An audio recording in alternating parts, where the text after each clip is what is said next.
ಉದ್ಘಾಟನೆಯನ್ನು ತಾಯಿ ಚಾಮುಂಡೇಶ್ವರಿಯ ಕೃಪಾಶೀರ್ವಾದದೊಂದಿಗೆ ನಾವೆಲ್ಲರೂ ಸೇರಿ ವಿಜೃಂಭಣೆಯಿಂದ ಉದ್ಘಾಟನೆ ಮಾಡ್ತಾಯಿದ್ದೀವಿ.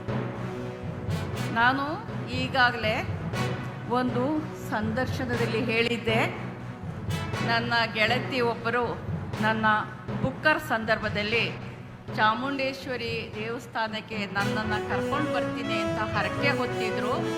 ನನ್ನ ಆಪ್ತ ಗೆಳತಿ ಯಾಕೆ ನನಗೆ ಹೋಗಲಿಕ್ಕೆ ಸಾಧ್ಯ ಆಗಲಿಲ್ಲ ಕಾರಣಾಂತರಗಳಿಂದ. ಆದರೆ ಈ ಒಂದು ವಿಶಿಷ್ಟ ಸನ್ನಿವೇಶದಲ್ಲಿ ನನ್ನನ್ನು ಕರ್ನಾಟಕದ ಸರ್ಕಾರದ ಮೂಲಕ ಆಹ್ವಾನ ಮಾಡಿ ತಾಯಿ ಚಾಮುಂಡಿ ಕರೆಸ್ಕೊಳ್ತಾ ಇದ್ದಾಳೆ ಅಂತ ಹೇಳಿದೆ.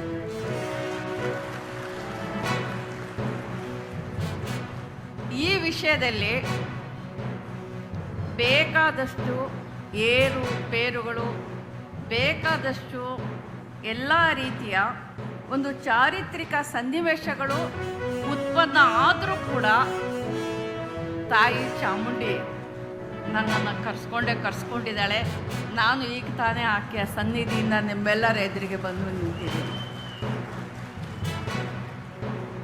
ಸ್ನೇಹಿತರೆ, ಮೈಸೂರು ದಸರಾದ ಈ ಅತಿ ಮಹತ್ವದ ಪವಿತ್ರ ಕ್ಷಣದಲ್ಲಿ ಚಾಮುಂಡಿ ತಾಯಿಯ ಕೃಪೆಯ ನೆರಳಿನಲ್ಲಿ ಈ ವೇದಿಕೆಯಿಂದ ನಿಮ್ಮೆ ಮತ್ತು ಸಮನ್ವಯದ ಮೇಳ, ಈ ನೆಲದಲ್ಲಿ ಹುಟ್ಟಿದ ಪ್ರತಿಯೊಂದು ಜೀವಕ್ಕೂ ಈ ಮಣ್ಣಿನ ವಾರಿಸುದಾರಿಕೆ, ಸ್ಪಂದನೆ, ಜವಾಬ್ದಾರಿ